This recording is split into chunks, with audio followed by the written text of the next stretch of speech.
जो समाज सेवी संस्थाएं एक दो है, उन्होंने कोशिश की है रोकने की। अच्छा, इनको पढ़ाने से रोकने की बिल्कुल कोशिश की है? बिल्कुल। मैं नाम अभी इस बता रही हूँ कि इस कंडीशन में नहीं हूँ मैं नाम ले पाऊँ, लेकिन अगर ऐसा होता है, समाज मेरे साथ है, तो कोई टाइम आएगा मैं नाम भी लूंगी। तो सबसे अच्छे, हम तो इसको बहुत अच्छा मानते हैं कि हमारे बच्चे भी कुछ पढ़कर अच्छा बने और ये गरीब भी जाते से हमारा भी छुटकारा होए। करीब 10-12 साल की लड़कियां यहाँ पर हैं, तो गुड टच बैड टच किसके साथ आपको बोलना चाहिए, किसके साथ आपको कोई किस निगाह से देख रहा है, क्या टच कर रहा है, बाहर आप जाएं तो आपका रहने का सलीका, किसी के साथ बोलने का सलीका क्या होना चाहिए, इस तरह के कुछ अनौपचारिक शिक्षाएं मैं इनको प्रोवाइड करवा रही हूँ। Shri Balaji senior secondary school Kagdana admissions open हो चुके हैं।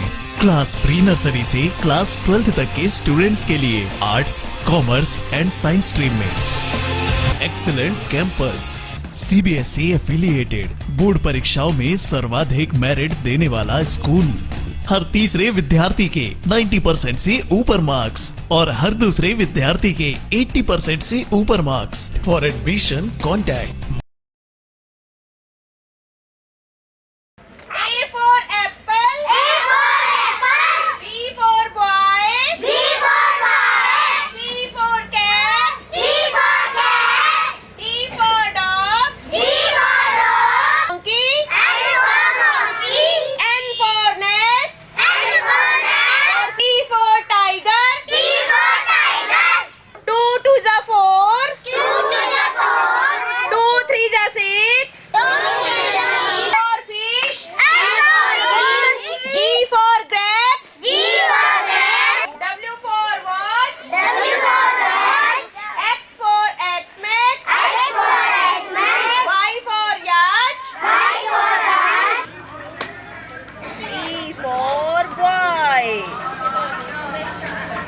नमस्कार, स्वागत आपका के हरियाणा पे। मैं हूं आपके साथ रमेश जाखड़।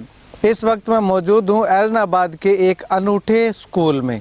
अनूठा स्कूल मैं आपको क्यों कह रहा हूं, ये जब आप आगे की तस्वीरें देखेंगे तो आप अपने आप ही कहेंगे कि हाँ, वाकई में ये बहुत अनूठा और अलग स्कूल है। स्कूल इसको मैं इसलिए कह रहा हूँ, वैसे तो ये वाटर वर्क्स है, जल घर है, लेकिन स्कूल इसको इसलिए कह रहा हूँ कि यहाँ पे बच्चों की पढ़ाई हो रही है। जल घर के अंदर बच्चों की पढ़ाई हो रही हो तो इसको हम एक अनूठा स्कूल ही कहेंगे। तस्वीरें मैं आपको यहाँ पे दिखाऊंगा। इस तरफ कैमरा सहयोगी से गुजारिश करूँगा कि वो यहाँ पे जो बच्चे बैठे हुए हैं, इन बच्चों की तस्वीरें आपको दिखाए। ये बच्चे जो हैं, ये यहाँ पे पिछले 2-2.5 महीनों से आकर के अपनी जो शिक्षा है वो ग्रहण कर रहे हैं। और यहाँ पे ये देखिएगा, लगभग 15 से 20 बच्चे जो हैं, छोटे बड़े बच्चे जो हैं, इनकी ना तो कोई कक्षा है ना कुछ हो रहा है, क्योंकि बड़े बच्चे हैं वो भी अनपढ़ थे, बिना स्कूल में जाने वाले थे, और छोटे थे वो भी बिना स्कूल में जाने वाले थे। लेकिन इन बच्चों के लिए फरिश्ता बन करके आई हैं इनकी अध्यापिका। मैं इनकी अध्यापिका की तरफ आपको एक बार कैमरा ले जा करके दिखाना चाहूँगा। पूजा केशव नाम है इनका। एक अगर बात करूँ तो गृहिणी है, और गृहिणी के बाद इन्होंने सोचा कि खाली समय होता है इनके पास, तो इस खाली समय का क्यों ना सदुपयोग किया जाए, और यहाँ पे जो ये बच्चे आते हैं, झुग्गी झोंपड़ियों वाले बच्चे हैं, इनको पढ़ाने का काम किया जाए। ये अभी देख सकते हैं आप कि एक वाइट बोर्ड का इंतज़ाम किया है, और इसको चेयर पे लगा करके जैसे तैसे अपना बच्चों को पढ़ाने का काम जो है वो पूरा कर रही हैं। इसके दूसरी तरफ मैं आपको एक बार तस्वीरें इस तरफ दिखाना चाहूँगा। कैमरा सहयोगी से गुजारिश करूँगा कि इनके घरों की तस्वीरें भी आपको दिखाए एक बार। इस तरफ है, आप देखिएगा, ये जो झुग्गी झोंपड़ियाँ हैं, ये हुड्डा कॉलोनी के पास में झुग्गी झोंपड़ियाँ हैं। इन घरों के, इन झुग्गियों के बच्चे जो हैं वो यहाँ पे पढ़ने के लिए आते हैं। जैसे ही सूचना मिली कि मीडिया कर्मी यहाँ पे आ रहे हैं, हम लोग आ रहे हैं, तो इन बच्चों के पेरेंट्स जो हैं वो भी यहाँ पे पहुँचे हैं, और इनसे भी बातचीत करेंगे कि आखिर वो क्या कुछ कहना चाहते हैं, उनके बच्चे जो पढ़ लिख रहे हैं उसको लेकर के वो क्या कुछ कहते हैं। लेकिन उससे पहले मैं आपको इन बच्चों के अध्यापिका और एक ये बहुत बड़ा हितकारी काम करने वाली एक महिला का से रूबरू करवाना चाहूँगा, बातचीत करना चाहूँगा कि आखिर उन्होंने क्यों सोचा, कब से इन्होंने शुरुआत की है, और कितना तक बच्चों को जो ये पढ़ा चुकी हैं, अक्षर ज्ञान जो है इन बच्चों को दे चुकी हैं। चलिए, पूजा केशव जी हमारे साथ मौजूद हैं। मैम, सबसे पहले तो आपको बहुत बहुत शुभकामनाएं देना चाहूँगा, बहुत अच्छा काम कर रहे हैं। धन्यवाद। मैम आपने कब से ये इन बच्चों को पढ़ाना शुरू किया? मैं करीब 15 जनवरी से इन बच्चों को यहाँ पर पढ़ा रही हूँ। मैं यहाँ पर इनको अनफॉर्मल अनौपचारिक शिक्षा देती हूँ। अनौपचारिक शिक्षा जिसमें इनको मैं उठना बैठना, बोलना चलना, साफ सफाई, ब्रश करना, अपने माता पिता का आदर करना, चोरी ना करना, भीख ना मांगना, ये सब चीज़ें इनमें मैं विकसित करने की कोशिश कर रही हूँ। जो लड़कियाँ हैं, करीब 10-12 साल की लड़कियाँ यहाँ पर हैं, तो गुड टच बैड टच, किसके साथ आपको बोलना चाहिए, किसके साथ आपको कोई किस निगाह से देख रहा है, क्या टच कर रहा है, बाहर आप जाएं तो आपका रहने का सलीका, किसी के साथ बोलने का सलीका क्या होना चाहिए, इस तरह के कुछ अनौपचारिक शिक्षाएं मैं इनको प्रोवाइड करवा रही हूँ। इसके साथ साथ आप अक्षर ज्ञान भी इनको दे रही हैं, ABCD सिखा रही हैं, 1 2 3 सिखा रही हैं और पहाड़े भी सिखा जी जी, हाँ जी, कुछ बेसिक शिक्षा मूलभूत अधिकार है हर किसी का, तो मुझे लगता है इन बच्चों का भी वो मूलभूत अधिकार है। तो कुछ बेसिक चीज़ें जैसे कि जोड़ घटा करना, गिनती और पहाड़े घटाना, अपना नाम लिखना, अक्षर जोड़ना, ये सब इनको सिखा रही हूँ। होता क्या है कि अनपढ़ ये बच्चे किसी चाय के ढाबे पे लग गए, वहाँ पर ज़्यादा से ज़्यादा क्या दिया जाता है, 1500 रुपये महीना, लेकिन इनको अपनी योग्यता पता ही नहीं है। अगर ये पढ़ लिख पाएंगे, कुछ जोड़ घटा कर पाएंगे, तो मुझे लगता है कम से कम 6-7 हज़ार का ये कार्य महीने में करते हैं, लेकिन बिना ज्ञान के होते हुए इन्हें सिर्फ 1500 रुपये में समेट दिया जाता है। और ये आप भी जानते हैं, मैं भी जानती हूँ कि एक खर्चा, चाहे ये बेशक ये अपेक्षित वर्ग से हैं, हमारे समाज द्वारा इन्हें अपेक्षित कर दिया गया है, तो मैं चाहती हूँ ये कुछ पढ़े लिखे, इन्हें अपनी योग्यता का ज्ञान हो और ये भी समाज में अपनी हिस्सेदारी दर्ज करवाएं। ठीक है। हाँ, तो मैम आपको मन में क्यों आया कि इन बच्चों को पढ़ाना चाहिए? क्योंकि अक्सर देखते हैं कि सरकारी स्कूलों में ज़्यादा जाते हैं ये बच्चे, लेकिन ये तो सरकारी स्कूल में भी नहीं जा रहे थे, तो क्यों लगा आपको कि इन बच्चों को पढ़ाया जाना चाहिए? ऐसा है कि हर किसी के व्यक्तिगत जीवन में कुछ दिक्कतें आती है, घर से निकलने का कोई माध्यम चाहिए होता है, तो मेरे साथ भी वैसा ही हुआ। मुझे अपने घर से निकलने का कोई माध्यम चाहिए था, कुछ दिक्कतें थी जो मैं अभी तो आपको नहीं बता पाऊंगी। अगर हाँ कुछ मैं उपलब्ध कर पाती हूँ, इन बच्चों के लिए मैं कुछ कर पाती हूँ, तो एक दिन मैं ये चीज़ ज़रूर शेयर करूँगी कि ऐसी क्या वजह थी जो मैं निकल कर यहाँ तक आई। लेकिन जब मैं इनसे जुड़ी तो वाकई में मुझे लगता है कि जीवन कुछ है, सिर्फ खाना पीना, सोना, उठना बैठना, नहाना धोना, जो हम 24 घंटे, मुझे ऐसे लगता है शायद मैं बर्बाद ही कर रही थी। कुछ 2 घंटे देकर तो हम शायद समाज हित में अपना योगदान दे सकते हैं। तो इन बच्चों को किस समय में आप पढ़ाते हैं? दिन में पढ़ाते हैं, शाम में पढ़ाते हैं? सर्दी के टाइम में इन्हें सुबह पढ़ाती थी 11 से 1, और अब क्योंकि गर्मी हो गई है, हमारे पास जगह सुविधा नहीं है कि मैं इन्हें दिन में पढ़ा पाऊँ, तो मैं इनको शाम को 5 से 7 का अब गर्मियों में टाइम दे रही हूँ। कोई समाज सेवी संस्थाएं हैं या जो भी हमारे चैनल को देख रहे हैं जो एबल हैं इस चीज़ को करने के लिए, उनसे आप क्या कुछ डिमांड करना चाहेंगी ताकि इन बच्चों को आप आराम से पढ़ा सकें? ये बड़ा ही मुश्किल आपने सवाल मेरे सामने खड़ा कर दिया है, क्योंकि मेरे साथ ये हुआ है, जो समाज सेवी संस्थाएं 1-2 है, उन्होंने कोशिश की है रोकने की। अच्छा, इनको पढ़ाने से रोकने की कोशिश की है? बिल्कुल। मैं नाम अभी बता रही हूँ कि इस कंडीशन में नहीं हूँ मैं नाम ले पाऊँ, लेकिन अगर ऐसा होता है, समाज मेरे साथ है, तो कोई टाइम आएगा मैं नाम भी लूँगी। ठीक है। खूब पुरजोर कोशिश की गई है मुझे रोकने की, इनडायरेक्टली। और कुछ मीडिया के लोग मेरे साथ जुड़े थे जो मुझे सहयोग नहीं कर रहे हैं। मैंने बड़ी उम्मीद से उनको कांटेक्ट किया था, यहाँ आते हैं इन बच्चों के, जैसे मैंने प्लांटेशन पौधारोपण करवाती हूँ, मैं साफ़ सफाई करवाती हूँ, कुछ होली सेलिब्रेट करवाते हैं, कुछ मैं चुनिंदा बड़े लोगों को बुलाती हूँ इनसे रूबरू करवाने के लिए कि आप आए, इनका सहयोग करें। वो बाइट्स बना के ले जाते हैं, लेकिन वो पब्लिश नहीं करते हैं। मेरे 4-4 या 5-5 दिन मिन्नतें करने के बाद भी उन लोगों ने पब्लिश नहीं किया। मैं धन्यवाद करना चाहूँगी आप लोगों का, के हरियाणा का, जो आप इन लोगों को समाज के सामने लेके आ रहे हैं। ऐसा नहीं है इनमें कोई कमी है, ये बिल्कुल हम जैसे ही हैं। जी जी जी। इनकी कैचिंग पावर इन बच्चों की हमारे बच्चों से, जो हम खुद को समझदार समझ रहे हैं, खुद को एजुकेटेड समझ रहे हैं, उनसे कहीं ज़्यादा है। सिर्फ इनको गाइडेंस नहीं है, इनको सुविधा नहीं है।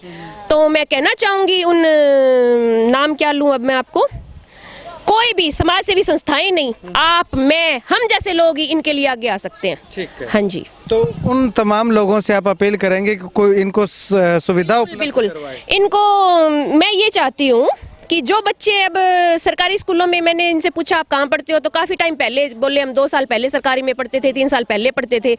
तो इन बच्चों को 1, 2, 3, 10 तक गिनती तो आती थी जब मैं आई, लेकिन इन्हें ये पता नहीं था कि 1 क्या होता है, जी। ये पता नहीं था। मैं चाहती हूँ अगर इनके समाज हित में कोई आगे आना चाहते हैं कोई भी व्यक्ति, तो मैं इन बच्चों का प्राइवेट स्कूल्स में एडमिशन करवाना चाहती हूँ और इस वर्ग को भी मैं समाज में हिस्सेदारी देने के लिए प्रेरित करना चाहती हूँ। शुक्रिया मैम बातचीत के लिए। चलिए अब कुछ एक बच्चों से जानते हैं कि उन्होंने इन 2-2.5 महीनों में क्या सीखा है। यहाँ पे ये बच्चे कुछ एक हैं मेरे साथ, इनसे बातचीत करते हैं, इनसे जानते हैं कि आखिर इन्होंने क्या सीखा। बेटा स्कूल में आना अच्छा लगता है? अच्छा लगता है। अब यहाँ पे आके आपने क्या क्या सीखा है? ए ना सीख लिया, एक सीख लिया, 1 2 सीख लिया। अच्छा 1 2 कितने तक आता है आपको? 10 तक। 10 तक आता है। 10 तक सुनाओगे? 1 2 3 4 5 6 7 8 9 10। 10 वेरी गुड। इसके आगे आता है? 11 12। हाँ आगे कितने तक आता है? 100 तक। 100 तक आता है या 20 तक आता है? 20 तक आता है। चलिए हाँ बेटा आपने क्या सीखा यहाँ के? बहुत कुछ सीखा। बहुत कुछ सीखा। क्या क्या सीखा बताओ मुझे? Sound of A, N R, आ की मात्रा, पहाड़े। तो क्या नाम आपका? पूजा। पूजा। आपने क्या क्या सीखा यहाँ? एक कर गिनती आती है। अच्छा और पहाड़े? पहाड़े नहीं आते। पहाड़े नहीं आते। कितने दिन हो गए आपको यहाँ पे आते हुए? 5 दिन। 4-5 दिन हुए आपको। अच्छा अभी आने लगी हो आप? हाँ, अच्छा तो गिनती कितने तक आती है? 10 तक। 10 तक। क्या नाम है? काली। काली। क्या सीखा आपने? एन आर गिनती। एनआर और गिनती। अच्छा चलिए अब इन बच्चों ने जो है वो अपनी प्रतिभा दिखा दी कि इन्होंने आखिर यहाँ पे आकर के क्या कुछ सीखा। अब इनके अभिभावकों से जानते हैं। इनकी जो टीचर हैं उन्होंने भी बताया कि क्या उनका खास मकसद है और कुछ एक जो समाज सेवी संस्थाएं हैं उन पे इन्होंने सवाल भी उठाए हैं। न जाने अब वो कौन सी समाज सेवी संस्थाएं हैं जो नहीं चाहती कि ये बच्चे जो है यहाँ पे आकर के पढ़ें लिखें, इनको अक्षर ज्ञान हो। चलिए वो खैर आने वाला समय बताएगा। ये टीचर साहिबान जो हैं पूजा जी जो है वो नाम इनका अनाउंस करेंगी, लेकिन चलिए उससे पहले एक बार मैं आपको इन अभिभावकों से मिलवाता हूँ कि आखिर वो क्या कुछ कहते हैं। आपके बच्चों को यहाँ पे ये मैम पढ़ा रहे हैं, कैसा लग रहा है? बहुत बढ़िया। बहुत बढ़िया लग रहा है। हाँ जी। इससे पहले स्कूल जाते थे आपके बच्चे? नहीं जी, नहीं जाते थे। कुछ एक बच्चे तो कह रहे थे कि जा रहे थे। पहले जाते थे, अब नहीं, छोड़ दिए। फिर जाना छोड़ दिया। हाँ, फिर आप पर फिर पढ़ने लग गए। अच्छा तो मैडम को आपने कहा था पढ़ाने के लिए या अपने आप ही आए हैं? मैडम जी आप किए थे पढ़ाने के लिए, भाई बच्चे को कामयाब बना देते। ऐसे भाई ठीक है भाई, आपको काम धंधा मिल जाएगा और मिल जाएगा। मैं तो ढोल डाल बजाते हैं, ढोल में कुछ नहीं पड़ा है, पढ़ाने में भी फायदा है। कहते हैं कि हमारे बच्चे यहाँ पढ़कर बहुत खुश हैं, हमारी जाति में बहुत सारा सुधार आ रहा है। हम गरीब हैं, हमारे झुग्गी झोंपड़ी है, हमारे बच्चे को सुधार करने के लिए मैम आके पढ़ाती है, बेचारी इतना वक्त काट के आती है। तो सबसे अच्छे हम तो इसको बहुत अच्छा मानते हैं कि हमारे बच्चे भी कुछ पढ़कर अच्छा बने और ये गरीब भी जाति से हमारा भी छुटकारा होए। तो हम आगे जाकर किसी हम भी एक ऐसे बोले, हमारे भी बच्चे ऐसे कहें कि वे गरीब जाति के बच्चे वहाँ नौकरी लगे हैं, किसी के कहाँ लगे हैं, तो काम धंधा मिले, तो हमारा भी कुछ गरीब जाति से छुटकारा मिले। ठीक है। तो यहाँ पे इस अनूठी पाठशाला में, अनूठे स्कूल में लेकर के मैं आपको आया। यहाँ पे बच्चों ने किस प्रकार से अपनी जो पढ़ाई लिखाई की है उसका प्रदर्शन किया। बच्चे जो है गिनती भी जानते हैं, अनार भी जानते हैं, ABCD भी जानते हैं और पहाड़े भी जानते हैं। तो ऐसे में टीचर साहिबान ने क्या कुछ कहा वो आपने सुना, देखा। और यहाँ पे इनके जो पेरेंट्स हैं इन्होंने क्या कुछ कहा वो भी आपने देखा कि पेरेंट्स काफ़ी खुश दिखाई दे रहे हैं। लेकिन अब सबसे बड़ा सवाल ये आता है, जब पूजा जी ने जो बात कही कि कुछ समाज सेवी संस्थाओं के पास ये गई थी और उन्होंने इनको सहारा देने के बजाय इनको ना पढ़ाने की नसीहत दे डाली, यानी कि वो समाज सेवी संस्थाएं नहीं चाहती कि ये बच्चे जो है वो पढ़ें। लेकिन आपको बता दूं कि शायद ऐसा भी हो कि किसी दिन ज़रूरतमंद को सहायता करने के लिए वो समाज सेवी संस्थाएं इन बच्चों के पास आकर के अपना फ़ोटो क्लिक करवाएं और उसके बाद में वो सोशल मीडिया पे पोस्ट कर दें। लेकिन उस वक्त उस समाज सेवी संस्था को थोड़ा शर्म ज़रूर आनी चाहिए जिसने इन बच्चों को पढ़ाने से रोकने का प्रयास किया। अगर आप इन बच्चों के लिए कोई सहायता देना चाहते हैं किसी तरह, अब जिस मर्जी तरह की कोई सहायता देना चाहते हैं, तो इनका जो कॉन्टैक्ट नंबर है वो मैं नीचे डिस्क्रिप्शन में डाल रहा हूं। डिस्क्रिप्शन से आप इनसे कॉन्टैक्ट कर सकते हैं। आप अगर इनको दरी मैट उपलब्ध करवाना चाहते हैं वो करवा सकते हैं, इनको जगह उपलब्ध करवाना चाहते हैं वो करवा सकते हैं, इनके पढ़ाई के लिए जो भी सामान आप उपलब्ध करवाना चाहते हैं वो आप उपलब्ध करवा सकते हैं। तो आप सभी से अनुरोध है कि इस वीडियो को इस समाज हित में अपना एक अनूठा योगदान देने वाली वीडियो को ज़्यादा से ज़्यादा शेयर करें, ताकि उन तमाम समाज सेवी संस्थाओं के पास ये वीडियो पहुंच जाए, उन तमाम संस्थानों के पास ये वीडियो पहुंच जाए जो नहीं चाहते कि ये बच्चे भी पढ़ लिख करके एक दिन कोई ऐसा काम करें, ऐसा नाम करें कि इनका भी समाज के अंदर एक अनूठा योगदान हो। ये भी दिहाड़ी मजदूरी से छुटकारा पा करके नौकरी की तरफ अग्रसर हों, पढ़ाई लिखाई की तरफ अग्रसर हों। इनके आने वाली पीढ़ी भी ये ना कहे कि हम अनपढ़ हैं, ये पीढ़ी पढ़ लिख जाएगी तो इनका जो है वो पीढ़ी जो है सुधर जाएगी और इनको भी अपना गुजारा करने के लिए दर दर की ठोकरें खाने को मजबूर नहीं होना पड़ेगा। कैमरा सहयोगी मुकेश गोदारा के साथ रमेश जाखड़ के हरियाणा।